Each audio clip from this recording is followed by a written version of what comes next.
welcome to the video. This is part 6 of the series on UCP DC. Today we shall be looking into Article 19, transport document covering at least two different modes of transport. Could be said that this is one of the important articles because today most of the transport happen by means of a multimodal transport. Sorry for saying multimedia, which is again one of the most important aspects of today's world. Transport document covering at least two different modes of transport. If a transport document covering two different modes of transport is called for or permitted or required by the credit, which means if a multimodal or a combined transport document is required under the credit, the document submitted can be however named, and the document must appear to indicate the name of the carrier. Indicate name of the carrier who is taking care of this transport by two different modes, multiple modes of transport. What do we mean by mode and what is the means of conveyance? The mode of transport is transport by sea, transport by air, transport by surface. These are called the modes of transport. What is the means of conveyance? A vessel, particular vessel, a yacht, a ship, a sail vessel, a boat, all these are called means of conveyance. A lorry, a truck, a bus, a van, a trailer, a tempo, all these are called means of conveyance. A boat or lighter aboard, a ship or barge and catamaran, all these are called means of conveyance. So a particular unit that moves is called a means of conveyance, and a mode of transport is transport by sea, transport by air, transport by surface. These are the modes of transport. If two different modes are used for moving a particular set of goods, and transport document called for under the credit is one such recurring movement of goods over two different modes, then this Article 19 is applicable. For example, if shipment is from a landlocked country, from there it is moved to a seaport, from there it is moved to another seaport, and from there it is moved to another landlocked place, and in the first landlocked place to the port it is moving by, say, road or rail, and then it moves by ship or vessel, and thereafter from the destination port to the final destination it is moving by air. Then we have three different modes. First mode is surface, road or rail, second mode is by sea, vessel, and third mode is by air.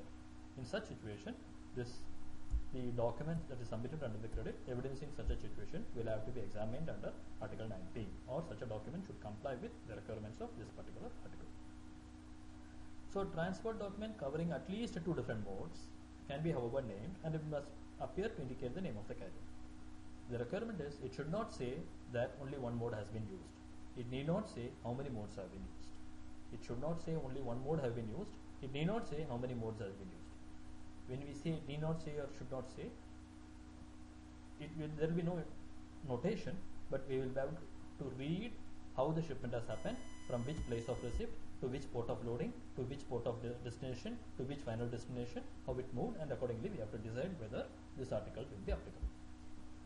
The document has to appear to have been signed by carrier, master, or named agent. Carrier is the party who is responsible for this carriage into different modes from the point of receipt to the final destination.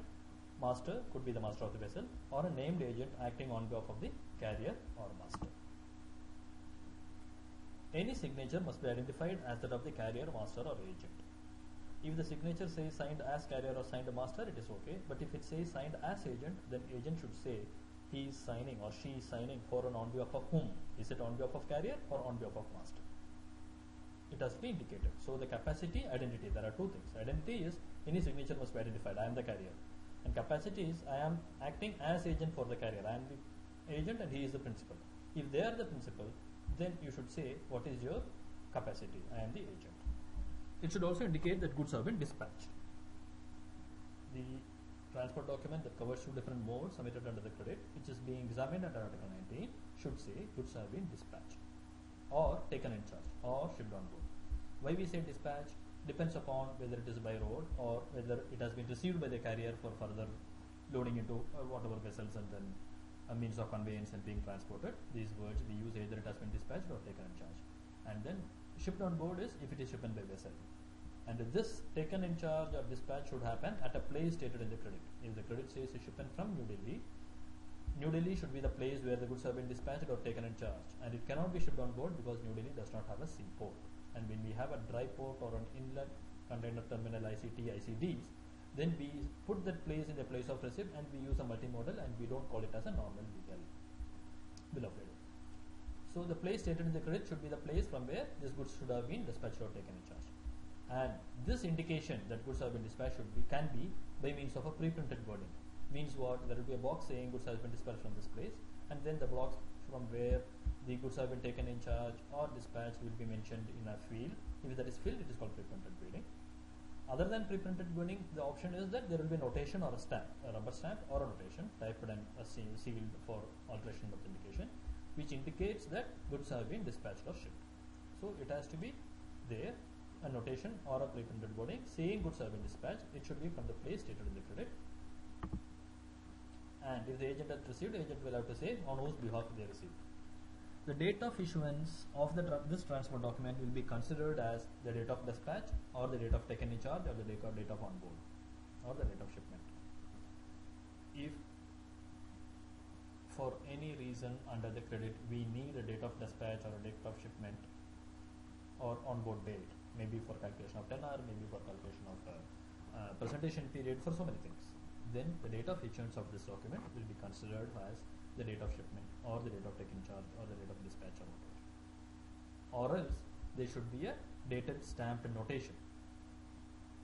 Then that date of the stamped notation will be considered as the date of issuance of the transport document. If the date of issuance is 10th December and the notation is 11th December, 11th December will be considered as date of shipment. It should indicate, as stated in the credit, the place of dispatch, place of taking in charge, shipment or the final destination. The place of dispatch and place of final destination indicated in the document should match with those indicated in the credit. The ports can be different. Many times ports may not be mentioned in a multimodal situation because it is up to the carrier to decide from which port it will go. From New Delhi, they can airlift to Bombay Seaport, they can airlift to Kolkata Seaport, they can airlift to Chennai Seaport, and then from there by sea they can send it to maybe Singapore. And from Singapore they can again take it by road and send it to Malaysia. It's possible. So the seaports may not be mentioned, but place of dispatch and place of destination will in most of the cases mentioned in the documentary credit where multimodal transport document is called for, and it should be indicated in the credit. Even if it states additional places, even if the document says additional places, it will be accepted. What sort of additional places? A different place of dispatch or a different place of destination, it will be acceptable. Why? The multimodal transport document will be using different modes, and all the points of transit or transshipment may not be possible to be captured in the limited number of fields given in the transport document that is being printed and issued. That being the case, many times the place of dispatch or the place of destination mentioned in the transport document may not be exactly same as what is stated in the credit or what is required, but what we will be looking for is the initial taking in charge and the final destination should be matching the requirements of the credit. The transport document mentioning intended with respect to vessel or port will also be taken as acceptable because the multimodal transport document is issued by a multimodal transport agent or a combined transport agent who is collating goods from various places, from various parties and sending into different means and modes of conveyance to different parties across the world. So he may not be able to get it loaded on the same port or get it loaded on the same vessel that he intended to do. So an indication that intended vessel is acceptable. It should be the sole original, and if it says it has been issued in a set of 3 original plus 3 copies, then the full set should be submitted, and thus the credit gives us the disposal of the other originals. It should contain the terms and conditions of the carriage, or it should make a reference to the terms and conditions. It can say refer to this document for terms and conditions of the carriage. This means short form or blank back is acceptable. Blank back is the back will be blank. Short form is only half the details which is bare minimum required for issuance will be mentioned. All other details it will be asked to be referred to another master document. So such mentioning is also okay, and the only requirement is it should either mention the terms and conditions or make a reference. It should have no indication it is subject to charter party. The multimodal transport document should not indicate it is subject to charter party. What's the definition of transshipment? For the purpose of this article, unloading and loading of goods into different means of conveyance during the carriage between the stated places is transshipment. Definitely, if it is multimodal, you will have to unload from a truck and load it into a ship, unload from a ship and load it into aircraft, unload from aircraft and load it into rail. You will have to do this because this is multimodal. The requirements are you have two different places which are landlocked, and you may use sea, you may use air, you may use road, you may use air, whatever it is, because credit permits usage of multiple modes. And so, if loading and unloading happens between the places stated in the credit, between these places during the journey, and loading and unloading into different means of conveyance during this carriage, then it is called transshipment for the definition of this article.